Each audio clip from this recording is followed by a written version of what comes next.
जय माता दी। आज हम बात करते हैं कृतिका नक्षत्र की।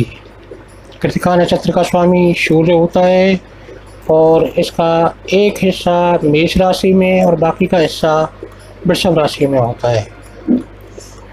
कृतिका राशि में अगर सूर्य है और उस पर मंगल की दृष्टि हो तो ऐसा व्यक्ति विघ्न संतोषी होता है। साहसिक कार्यों से वह अच्छा धन प्राप्त करता है। यदि बुद्ध की दृष्टि हो तो ऐसे जातक की संगीत एवं ललित कलाओं में रुचि रहती है।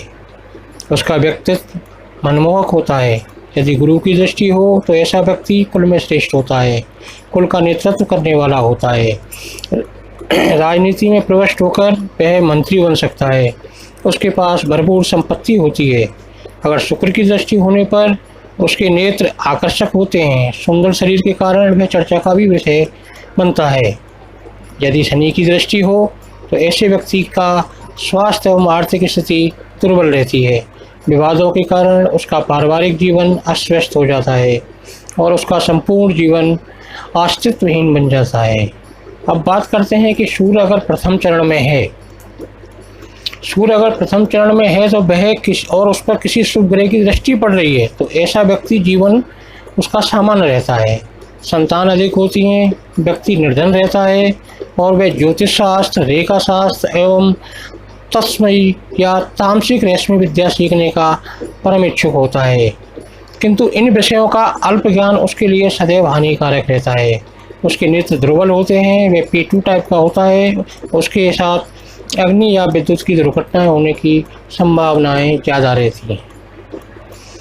यदि सूर्य द्वितीय चरण में हो तो ऐसे व्यक्ति की आयु लंबी होती है। उसके संतान का पूर्ण सुख प्राप्त होता है। जीवन का जो उसका उत्तरार्ध का समय है बहुत ऐश्वर्यवान बनता है। बुद्धि तीक्ष्ण रहती है। वह साधु संतों का अनुयायी बनता है। ऐसा जातक संगीत, नाट्यकला का प्रेमी होता है। बचपन में अगर उसकी शिक्षा की ओर उचित ध्यान दिया जाए तो वह त्वचा रोग विशेषज्ञ व औषधि का विक्रेता बन सकता है। यदि तृतीय चरण में सूर्य हो तो ऐसा जातक याचक बनकर अपना जीवन व्यतीत करता है। अनेक रोगों से ग्रस्त रहता है। ऐसे जातक को बालारिष्ट रोग के कारण काल के मुंह में समाना पड़ सकता है।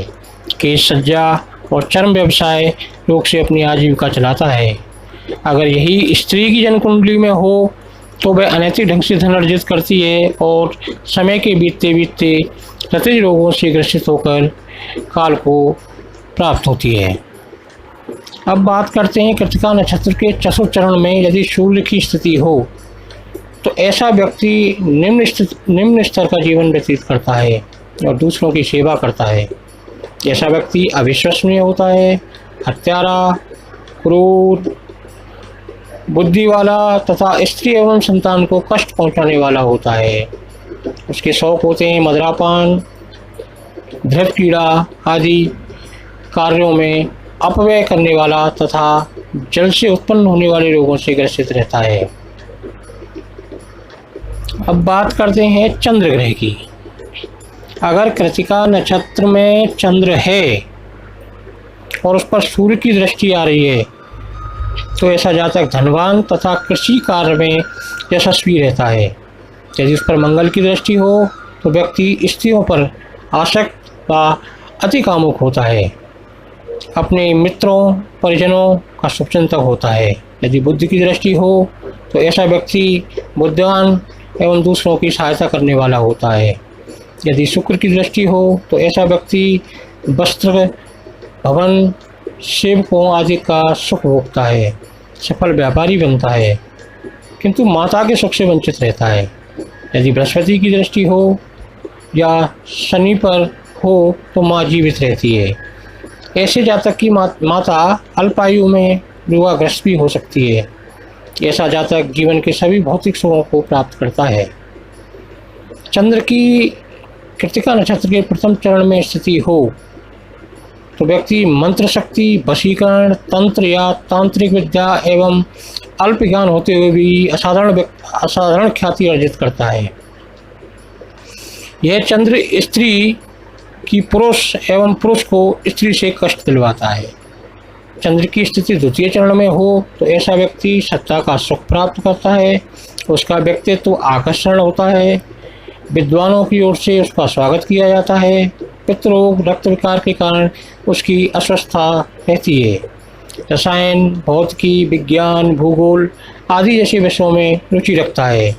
इस चंद्र पर अगर शनि की दृष्टि होने पर माता पिता के सुख में कमी आती है। अगर चंद्र की स्थिति तृतीय चरण में हो तो ऐसा व्यक्ति चतुर होता है, ऊंची डील डोल, आर्थिक दृष्टि से दुर्बल, स्त्री जातक की जन्म कुंडली में हो ऐसा चंद्र हो तो उस पर राहु या मंगल की दृष्टि आ रही हो, यानी कि स्त्री की जन्म कुंडली हो उसमें चंद्र पर राहु या मंगल की दृष्टि हो तो उसके पति की मृत्यु 35वें वर्ष में हो जाती है। बात करते हैं चंद्र की चतुर्थ चरण में। चतुर्थ चरण में चंद्र होता है तो ऐसा व्यक्ति सुसज्जित, सुचित्त, अच्छी शिक्षा वाला, मध्यम डील डोल, अच्छा वार्तालाप, तर्कसंगत बोलने वाला, सभी की बातों का आनंद प्राप्त करने वाला होता है, किंतु उसका वैवाहिक जीवन दुखी रहता है। ऐसा व्यक्ति अन्य स्त्रियों को प्रिय, भोग विलास के साधनों से संपन्न, धनवान, सम्मानित, व्यवसायी या उच्चाधिकारी बनता है। धार्मिक क्रियाओं, अनुष्ठान, ज्योतिष शास्त्र, तंत्र शास्त्र में पारंगत रहता है। सहायता करना उसका स्वार्थी गुण होता है। प्रतिष्ठा के लिए वह सदा लालायित रहता है। वह अच्छा मित्र एवं हित चिंतक होता है। उसके नेत्र दुर्बल होते हैं। पिता या ससुर से उसके संबंध स्नेहपूर्ण नहीं रह पाते। अब बात करते हैं मंगल ग्रह की। मंगल ग्रह यदि कृतिका नक्षत्र में हो और चंद्र की दृष्टि उस पर हो तो ऐसा जातक अपनी माँ से द्वेष रखता है। उसकी एक से अधिक पत्नियां होती हैं। उसकी पत्नी लोभी एवं पति के विरुद्ध व्यवहार करने वाली होती हैं। इस मंगल पर चंद्र या सूर्य की दृष्टि होने पर व्यक्ति एकांत प्रिय रहता है। उसके शत्रु बहुत ही कम होते हैं। वे ललित कला प्रेमी, मृदभाषी, ज्ञानी, गंभीर, आकर्षक एवं यशस्वी होता है। गुरु की दृष्टि होने पर वह कुटुंब का हित चिंतक एवं कलाविद बन जाता है। 30 वर्ष के बाद वह धनी बनता है। शुक्र की दृष्टि होने पर वह अस्त्र शस्त्र चलाने में पारंगत रहता है। विस्फोटक सामग्री का नियंत्रक भी बन सकता है। मंगल की शनि की दृष्टि हो तो जातक धनवान, संपत्तिवान, सेवकों से युक्त और स्वस्थ होता है। वह अपनी समाज का मुखिया तथा सामाजिक प्रतिष्ठा प्राप्त करता है, या ये कह सकते हैं कि किसी भी स्तर पर वो समाज का नेतृत्व करता है। मंगल की प्रथम चरण में स्थिति हो तो ऐसे व्यक्ति में नेतृत्व की क्षमता अधिक होती है। तर्क देने में प्रवीण होता है। सेनाधिकारी बन सकता है। यदि मंगल 28 से 30 डिग्री में हो तो ऐसा जातक सर्वोच्च शिखर पर पहुंचता है। गोचर मंगल या सूर्य वृषभ राशि में हो और मंगल या सूर्य की दशा या महादशा चल रही हो तो ऐसे जातक की उपेक्षा से अधिक यश प्राप्त होता है। यदि शनि की दृष्टि आ जाए तो ऐसा व्यक्ति चरित्रहीन बन जाता है। उसके मित्र भी वैसे ही होते हैं। ऐसे व्यक्ति का विषाक्त या मादक द्रव्यों के सेवन के कारण स्वास्थ्य खराब रहता है। बचपन में उसको मस्तिष्क ज्वर, विषम ज्वर या शिरोभाग पर चोट लगने की संभावनाएं बनी रहती हैं। ऐसा जातक मादक वस्तुओं के विक्रय से धन की प्राप्ति करता है। यदि मंगल द्वितीय चरण में हो तो ऐसा व्यक्ति शासन से अधिक लाभ प्राप्त करता है। उसके नेत्र लाल होते हैं। बचपन में मुंह में घाव होते हैं। मानसिक भ्रम व सन्निपात भी हो सकता है। चरित्र संदेश युक्त रहता है। अन्य ग्रहों से युक्त मंगल होने पर संतान सुख में बाधा आती है।